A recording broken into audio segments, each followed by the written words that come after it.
ustedes se van a dar cuenta de algo. Estamos sufriendo temperaturas que no habían pasado hace tiempo. El fenómeno del Niño es una situación que, querámoslo o no, está acá. Y es algo cíclico.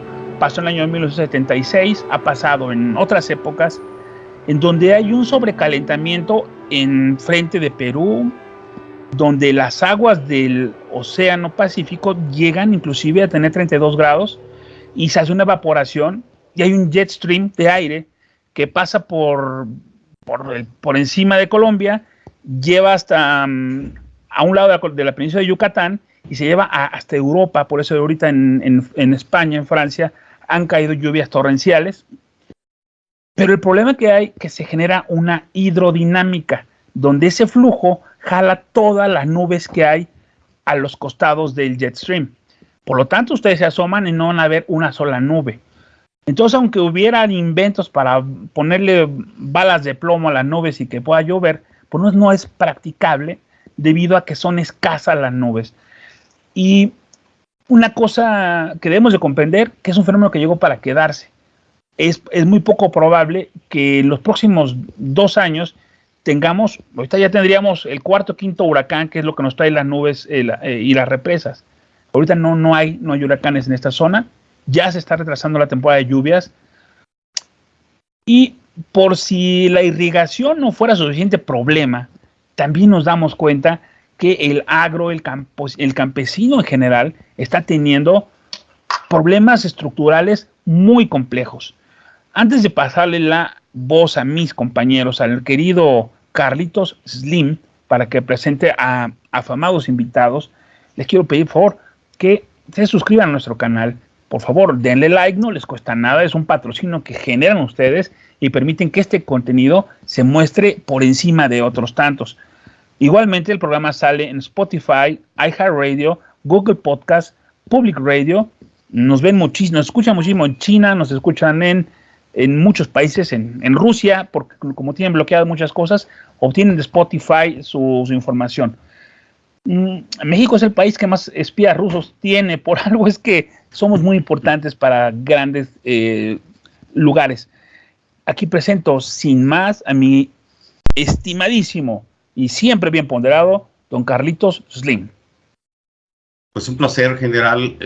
Sin duda es un evento para nosotros, CXR y todas las plataformas, el contar con la presencia de estos personajes. Voy a nombrar en el orden en que llegaron. Mauricio Etienne, que es un gran productor de la zona del estado de Tamaulipas, también líder de agroproductores, sin duda, pues un personaje moral también para los productores de granos del país. Por supuesto, también nos acompaña don Adrián Levarón, toda una institución en México, va en varias partes del país, pues ha sido declarado como héroe por soportar todos los embates de la 4T, la muerte de su hija, de sus familiares, en el atroz asesinato de 9 personas por parte de cerca de 100 individuos, y quien también pues es un agroproductor afectado por las medidas de la 4T, que les han cortado todos los apoyos. Al campo le cortaron, como introducción les comento, 17 programas de los 24 que existían. Es decir, destinaba la Secretaría de Agricultura, el gobierno federal, pues cerca de 94 mil millones de pesos en tiempos de Peña Nieto al campo. Llega Andrés Manuel López Obrador, le rasura el 40%, luego le rasura otro porcentaje, pues total, lo dejan como en 70 mil millones, pero la mayoría es para el gasto operativo nada más de la Secretaría de Agricultura. Después le tumban todos los programas de fomento, todos los programas de cobertura de granos en general a la producción del país, quitan el apoyo a pecuario, les quitan el diésel agropecuario y agroindustrial en general para los productores de granos y los pescadores. Quitan, por si fuera poco, pues muchos productos, prohíben, por ejemplo, el glifosato, que es un herbicida para cultivar, y ahora estamos peor, porque aparte de que eliminan la financiera rural, pues hay un grave problema para los productores de granos. Su grano vale menos que el precio de producción. Es decir, con la inflación y la falta de coberturas, además de un programa oficial de cobertura para que puedan recuperar cuando hay variaciones en la inflación, pues su grano no vale nada. Por decirte algo, está costando más o menos 5,000 pesos la tonelada de maíz, cuando debería de costar estrictamente pues alrededor de 7,000. La de trigo pues, se desplomó cuando su precio normal debería ser de 8,000, es decir, están perdiendo cerca de 2,000 pesos por cada producto. Entonces esto no es rentable. Ya han solicitado los campesinos, y ahorita vamos a platicar, y las agrupaciones, pues una cita con el presidente, pero en lugar de reunirse con él, pues le rebaja aún más apoyos y se los da a los agroindustriales, ¿no? Entonces lo que quiere López Obrador, pues es tronar al campo. Entonces en ese sentido vamos a platicar, por ejemplo, con Mauricio, que nos expliques toda la difícil situación por la que están atravesando en cuanto a falta de apoyos y la producción, y por eso vemos protestas de campesinos en el norte y el occidente del país. ¿Así es, Mauricio? Así es, pues muy buenas tardes, muchas gracias Carlitos, general, Adrián, como siempre un placer saludarte y comentarte que no es que el presidente quiera tronar el campo mexicano, el presidente ya tronó al campo mexicano, el campo mexicano ya ahorita está en una crisis que para rescatarlo se requiere mucho más de voluntad política, la cual carece el gobierno federal. Se requiere de los esquemas de apoyos y de financiamiento que no han tenido la previsión y la capacidad técnica para desarrollar e implementar, y están ahorita vendiendo solamente espejitos, porque cualquier argumentación que diga el gobierno federal no tiene el respaldo de los programas estructurales y presupuestales atrás de ellos para poder rescatar al campo mexicano, mi estimado Carlos. Y fíjate que va a estar muy interesante la plática, porque Adrián podrá darnos la información y la parte del sector agropecuario, agrícola principalmente, y yo, si les parece bien, me voy a concentrar en la parte pesquera y acuícola, que yo tengo más de 30 años como mi actividad principal como productor acuícola acá en Tamaulipas. Nosotros somos el productor más importante de pescado en el noreste del país y realmente conocemos la problemática del sector acuícola y pesquero de todo el país, y está igual o peor de grave que el sector agrícola y ganadero. Aquí estamos en un desiertito. Me tocó llegué anoche yo después de este juicio y no sé si pueden alcanzar a ver, pero yo vivo aquí, miren, aquí en el fondo ustedes podrían ver, o sea, si está grabándose, hay unos puntitos verdes, pero lo demás está pero seco, estamos sufriendo, pues no ha llovido aquí. Entonces nosotros sí sufrimos mucho, le damos yo necesitamos eficientizar cada gota que sale de donde la podemos rescatar, y vivimos en esa área. Entonces, yo personalmente sembré grano, sembré sorgo personalmente, yo sembré, traté maíz un poco, más bien me aventé al maíz forrajero en mi vida. Aquí como tenemos un clima muy difícil, nosotros tenemos que sembrar algo que se pueda vender, que no sea perecedero. Por eso entiendo mucho a los de Tamaulipas y a los productores de grano, porque y nosotros no podemos competir con que el tomate, el chile, la cebolla, aquí no se puede, porque es la tarde, vienen heladas tardías. Entonces, pues, aunque seamos criticados, cada gota que aprovechamos, especialmente en la área esta tenemos como 10,000 hectáreas, toda la gente de Levarón, de sembradas del nogal, porque al nogal le apostamos no necesariamente a la producción, sino a la plusvalía, le estamos dando, llega un experto y dice, oye, ustedes en realidad hicieron humedales.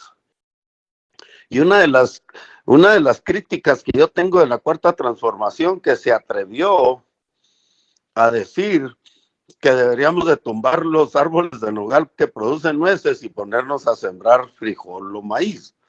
Entonces, sufrimos ese ataque, esa discriminación. Y no entienden la magnitud de pues dónde están, pues vénganse, yo te invito a ti y a ti y a ti, a todos que vengan a conocer. Porque Perfecto. Aquí lo importante es que puedan ser jueces y testigos de lo que se vive. Y a nosotros, por ser productores de, vamos a decir, un producto de lujo, también nos ha arrasado el asunto de la Cuarta Transformación. Yo siempre les he platicado que en las experiencias de todos mis amigos, gente que existe en Estados Unidos, hasta familia misma que tiene agronomía y agricultura en Estados Unidos, pues allá tienen un montón de apoyos fiscales en el diésel, en los ¿cómo se dice? Créditos casi a 0% de interés, y tienen muchos beneficios fiscales y por eso pueden. Y aún así batallan. Pues nosotros, con todo esto que nos han cerrado, pues nos dejan, yo le digo en una bancarrota moral, porque no sabemos para dónde voltear. Y yo aprecio mucho y quería mucho estar con ustedes, más que nada para escuchar lo que ustedes como gente que maneja la estadística, que están totalmente informados, gente que está preocupada de lo que sucede en el sector agropecuario, de la producción de peces, de ganado, de chivas, de borregas, de granos, de nueces, vamos a decir. Maestro Levarón, muchas gracias, y quiero que sepa que nuestro respeto y nuestra consideración por que nos otorgue este tiempo. Sabemos que no son tiempos fáciles para su familia, ni tampoco para todos los campesinos en México, porque cada una de las áreas que se han construido desde la Revolución Mexicana hasta la fecha están siendo desmoronadas, desbaratadas y pulverizadas en aras de generar una nueva forma de vivir. Querido Carlitos, por favor, introduce a nuestro compañero que viene manejando a toda velocidad. Pues un placer contar con la presencia también, bienvenido, de don Juan Gerardo Gándara González. Él es presidente, fíjense bien, de la Asociación de Propietarios Rurales del Valle del Yaqui, la asociación civil, una de las zonas más fértiles y productivas del país, productores de trigo y productores de maíz, y quienes andan en la friega, en las protestas, en los bloqueos en contra no el gobierno, sino para manifestar, pues, y exigir apoyo por parte del gobierno federal, pues, ante la falta total de precios, pues, para la producción. Ya comentábamos al principio que no es rentable en las condiciones actuales, pues, producir trigo, producir maíz, producir sorgo, ni pescar, ni generar ganado en pie o cortes, porque nada es rentable. En este país ya nada es rentable en el campo. Bienvenido, Juan, un placer contar contigo. Aquí estamos conectados, precisamente sí, hablando del tema de los granos básicos, que antes era un cultivo muy seguro y ahora pues ya ni eso, ¿no? Porque pues este gobierno ve las cosas de una manera muy, muy distinta a las que son. No les cae el 20 de que la agricultura en un país desarrollado o no desarrollado es la espina dorsal de un pueblo. Es un tema ya de seguridad nacional, porque se trata de los alimentos de un país. No podemos prescindir, depender de un extranjero, de los extranjeros para los cultivos o alimentos básicos, ¿no? Hablando de los granos.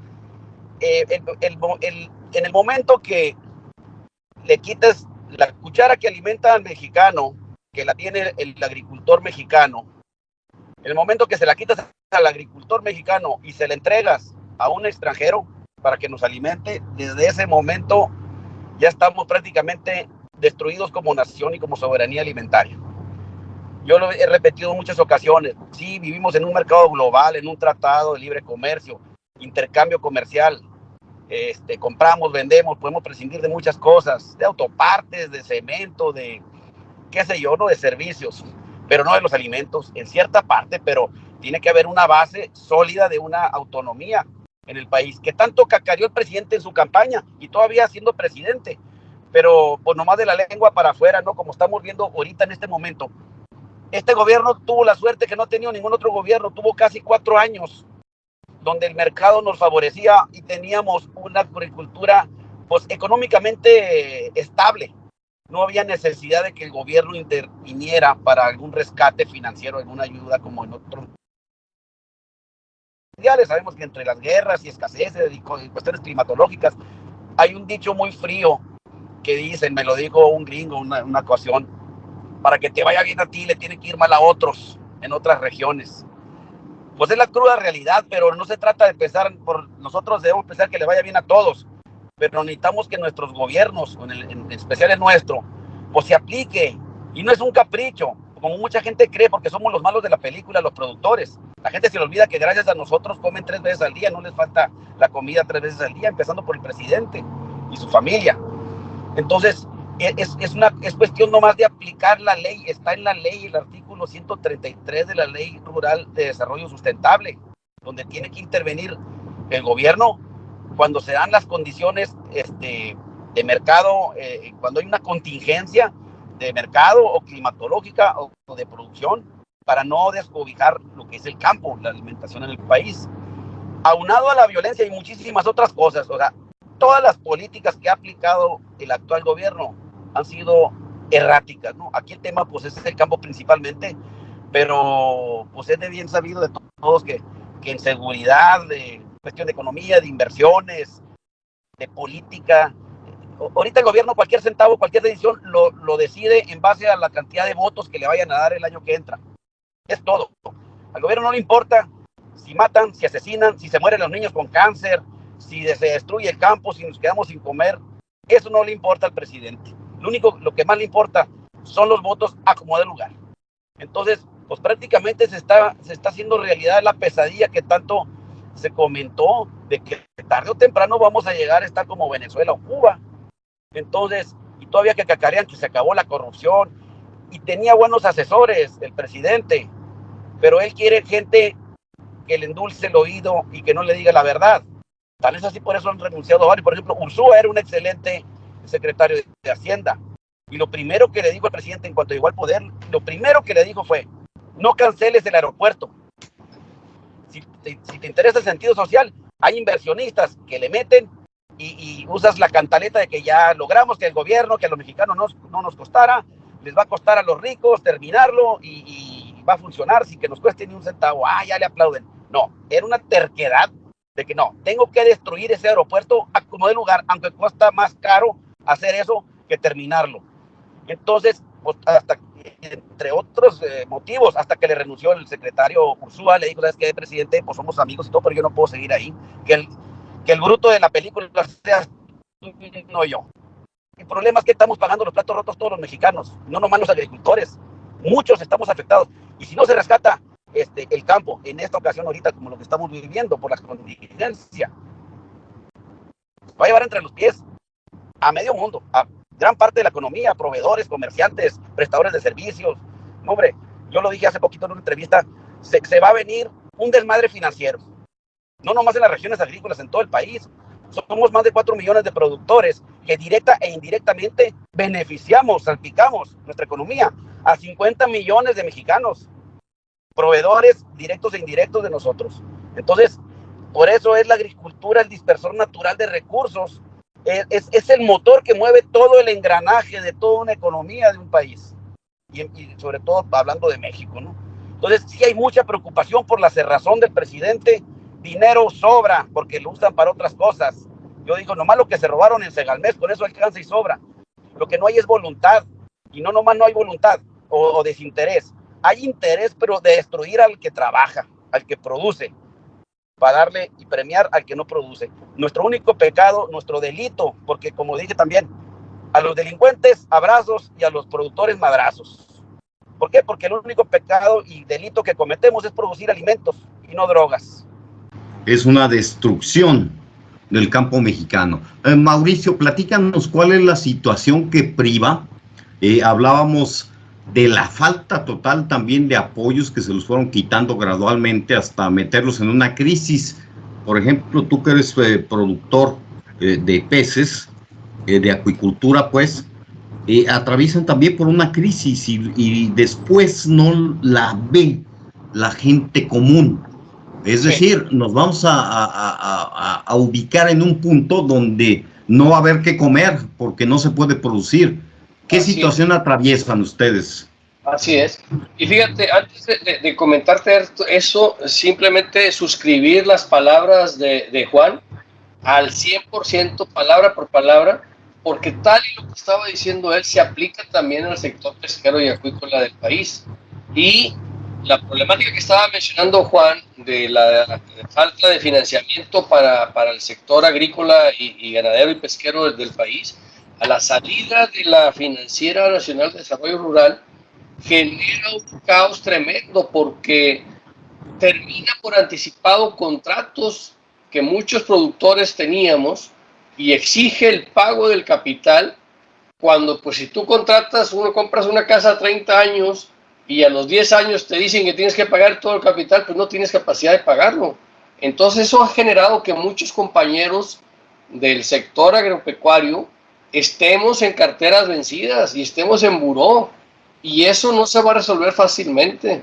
Ese es un problema tremendo que nos ha generado. O sea, sí, la falta de financiamiento del campo tiene un impacto que todavía no han dimensionado este gobierno, ¿no? Y ahora hablando específicamente del sector pesquero, y que se ha dado también en paralelo a los sectores agropecuarios, toda la pérdida de todos los apoyos. En Fomento Pesquero, los compañeros pescadores de ribereña pues recibían apoyo para lanchas, motores, enseres de pesca, las recibas para recibir el pescado que capturan ellos. Se hacían infraestructura que le daban inocuidad al producto, y eso le permitía al pescador que su producto tuviera una vida de anaquel más grande. Deja tú el beneficio de la inocuidad para el consumidor final, sino que el pescador, al tener un manejo saludable de su producto tiene un mayor valor en el mercado, ¿verdad? Se acabó eso totalmente. Los programas de fomento acuícola, un programa muy noble de acuacultura rural, diseñado para que fuera también de autoconsumo y para que generar ventas locales, desaparecido totalmente. Los apoyos a activos productivos, a producción de activos biológicos como cría y genética, acabados totalmente.